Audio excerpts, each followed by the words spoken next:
If you're looking back and you're like, oh, I can't believe that I did this, I can't believe that I did this to myself, or this is such a stupid mistake, like you did what you felt was right in the moment, right? You did what you felt was right in the moment. And so it doesn't matter if now you think it's wrong, it's right, it just is.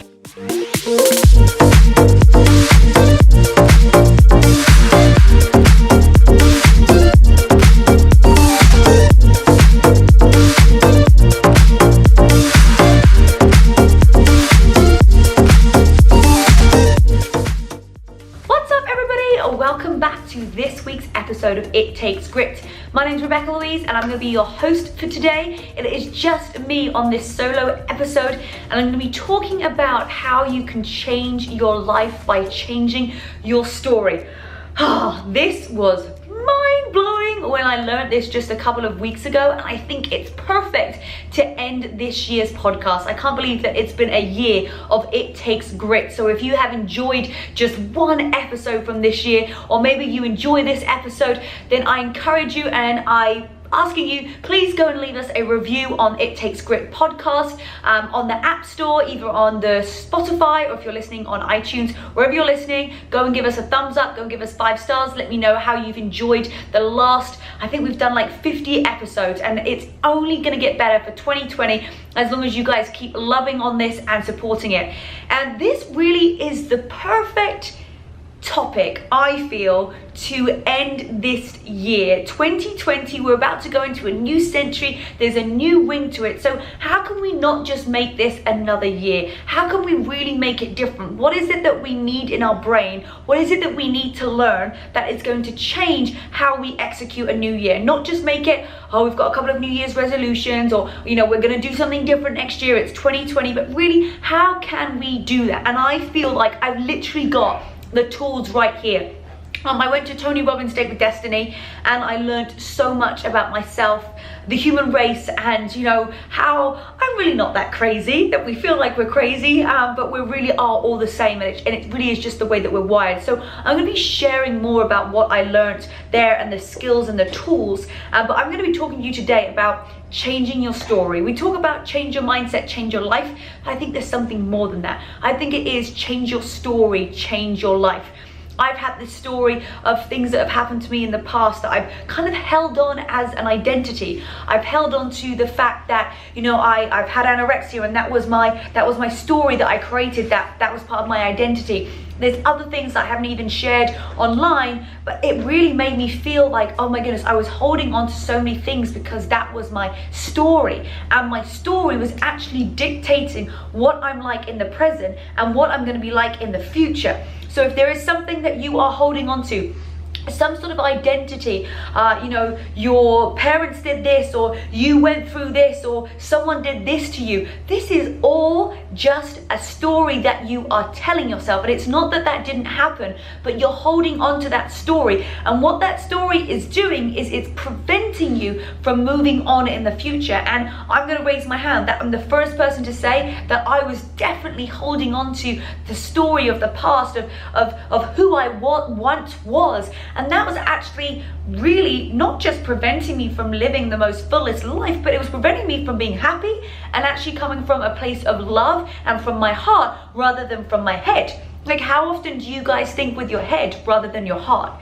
So 2 things is really changing your story. I'm going to show you what the elements of a story look like so you can see how you might have created something, not even created it, but you've taken a story that's happened to you and now it's going to be part of your life for the future, and how we can change that, how we can change your story so that in the future, you, or from today, not just the future, from this present day, things are going to be different for you. So change your story, change your life. Let's go through the 7 elements of a story so you can see how this kind of accumulates and it gets stacked on you, and all of a sudden, you know, you can't do things because this is your story and this is your identity. So number 1 is desire. The desire becomes the driving force behind the main character's behavior, right? It's that desire.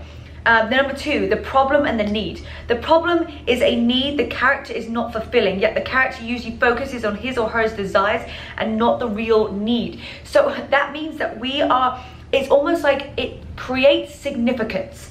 Okay, if you have had something traumatic happen to you, I'm not taking that away from you. I've had those things too, but it's like we want the problem because the problem gives us significance. It makes us feel different and it makes us feel special, even if it's something bad that's happened.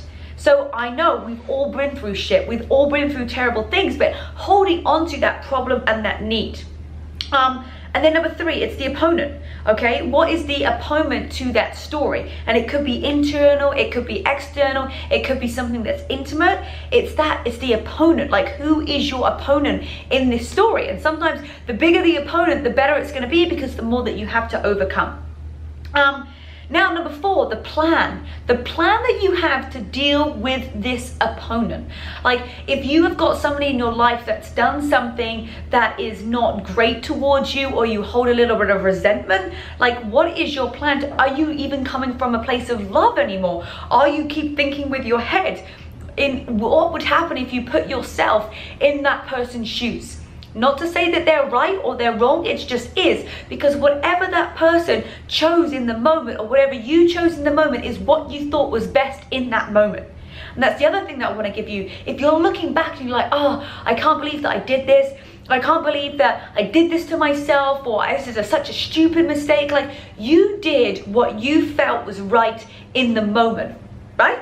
You did what you felt was right in the moment. And so it doesn't matter if now you think it's wrong, it's right, it just is, because you believed at that moment in time that you were doing the right thing, because that's what you went ahead and did. So if you are bottling up these mistakes that you made, or things that you didn't do, well, you did what you felt was right in the moment. And holding on to that resentment for yourself is just going to create more of an identity, more of a story, because you want more of significance, because that is what you're holding on to.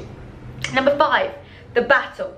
Okay, so the character usually experiences his or her morality, and you search for meaning, right? If something happens to you, or if someone has done something, say someone's dumped you, okay, someone's broken up with you, you search for the meaning. Why did this happen? Why is it happening to me? Like, what did I do to deserve this? Like, you're searching for the meaning, rather than and it's becoming part of your identity, and it's becoming part of your story, because those things, I'm not good enough, they didn't love me, I'm not attractive enough, like all of those things, that is your story that you are holding on to. Whereas really, you have no idea why that person might have broken up with you, might have finished with you, because at the time, in their mind, that's what was right for them. Okay, so we are trying to create meanings from things that might not even exist. Have you ever thought, why is this person not texting me back? They must be super mad at me. They must be angry at me. And then all of a sudden you're like, oh, they were in the shower. You're like, oh my goodness, I was so worried, and I went off at such a tangent, and really it wasn't that big. So when we're creating these kind of meanings in our head, it really does come from our head rather than coming from our heart. Now, it's number 6, self-reevaluation. So this is when you start to fulfill your need. Okay, so it can be from a new belief, new values, or a new character traits, and it actually becomes stronger. You create this need inside of you for this story. This story then becomes your identity. It then gives you significance, because you are different to other people that might not have gone through this, or might have gone through this but you don't know them. So you hold on to that belief system that this is my story, even if it's negative. And often we hold on to the negative stories. You know, for me, I was like, this is my story, this is who I am. And yes, that is part of my past and part of what I've gone through, but it's not going to be my story for the future. I'm not going to hold on to those negative things and holding on to that meaning, because it's not actually serving me. It's not actually serving my ultimate desire and dreams, because I'm holding on to something that really I just need to let go of. Because if I change the story about what's happened to me, and it's all happening to me for me and for a reason, then therefore my outlook on life is going to be different. And I'm not going to keep looking back going, well, the reason that I can't eat this food is because once I was anorexic, or the reason I can't do this is because somebody at one point was giving me something else. So it really does just determine your story on how much you're actually really bringing that into your brain. Like, you're creating that story. And then lastly, number 7, guys, perfect. I love things in 7s, right? The character develops a new belief system, new values, or a character traits that his or life returns to balance. The character's real need is fulfilled, and that last one is equilibrium. So what we're doing here is we get to reinvent that story. So I want you right now to close your eyes and think of something that has happened to you in the past. Okay, something negative that has happened to you. It doesn't matter what it is, just think of one thing. Now, that one thing, how have you decided that that is part of your story currently? This is your story, okay? And you have decided that whatever this bad thing that happened to you has become your story in a negative way. And you are deciding to carry this on for the future. So close your eyes and think about what that is. Like, what is that thing that you have held on to and you have created a story around it, and it is actually dictating your day every single day? What is that? Tell me, what is that thing that inside of you, you are like, oh my goodness, this thing is consuming me. It has become my story. It has become my identity. I do get significance from it because it makes me feel different. So think about, what is that thing that you are holding on to that has written your story? Now, what we gotta do is we gotta recreate that story, or allow that part of your life to be put here, and decide that that story that you created about yourself is no longer serving you to your highest purpose, and we want to rewrite that story. So for me, when I was going back through and I was like, you know, this happened to me and this happened to me, it was just a story in my head. Yes, it happened, but I was allowing that to be how I am on a day-to-day basis. I was allowing that to come into my relationship. I was allowing that to come into my friendships. I was allowing that to come into the relationship with myself, because I was thinking about it and I was using that as an excuse or a reason why I wasn't happy. And it was because I was focused on that story that I had created for myself. You can recreate the story any way that you like. And that's really what I think is going to be so powerful and great for us going into 2020, is having that mindset of not just change your mindset, change your life, which is great. And how about you change your story that changes your life? The story that you can't lose weight, the story that you can't get up in the morning, the story that, you know, you don't have the ability to do this, the story that you don't have the confidence. These are all just stories that you're creating in your brain.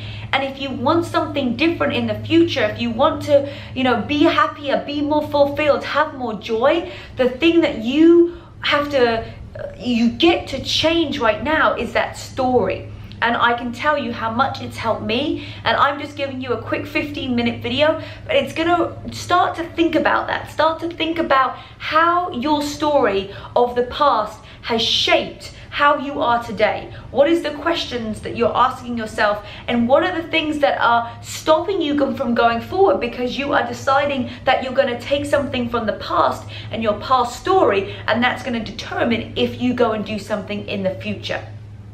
So powerfully, as we go into 2020, think about that story. Think about putting that story, those things, and recreating your story. Recreating moments of your life that come from pure joy and happiness, and that you want to take on this new chapter and this new story. And it's not going to happen overnight. In my brain, every single day, I can feel my body and my mind and my heart start to move back to that old story. But now I'm aware of it. And I want you to be aware of it too. I want you to be aware that you have a story that you can now change, that you can now rewrite. So close your eyes, dream the new journey, the new story. What does that look like? I want you to imagine that new story. So as we go into 2020, let's think about what we want that new story to be. Because when you change your story, you will change your life, because that old story is holding you back. You know it's holding you back. You know it's making a difference in your life right now. You know that it's not allowing you to be full of love and joy and fulfillment. And if you know that, you get to decide today to change that story so that 2020 brings you all of the blessings and the love and joy that you deserve. And if this video was helpful, share this with somebody, because you know somebody out there right now who has a story that they are holding on to that is not allowing them to develop and go to new places in life because they're so caught up and have so much tension and resentment to their story. So be that hero in someone's life today. You know someone right now who has a past that is using their past or their story to be how they are each day, and you can free them of that. Let's free everybody of that story that they have and maybe they once have, and let's allow them for 2020 to create a new story that's going to take them to their ultimate destiny. All right, guys, well, I wish you a very Merry Christmas, and we're going to be doing one that's coming out on New Year, so be ready for that, because I'm going to add some even more things that are going to take you through the first couple of weeks of the new year, getting your mindset, getting your story right, getting yourself full of joy and happiness and excitement, and not full of worry and anxiety and confusion. We're going to lay it out for you so simply so that you can take the steps to having the ultimate successful year from your inside out and coming from a place of your heart rather than your head. So I love you guys. Thank you so much for all your support over the last year. Make sure that you share this with somebody. Go follow the It Takes Grit podcast. You know, screenshot this, send it, post it on Instagram, tag me, Rebecca-Louise Fitness, and the It Takes Grit podcast. And I will see you in the new year. I love you guys. Stay strong, and let's rewrite those stories. Bye-bye. I'm not having to have that dress up part of my life anymore. And quite honestly, I missed that. I missed the high heels, and I missed feeling like nothing makes me feel more powerful or more feminine than wearing a pair of heels.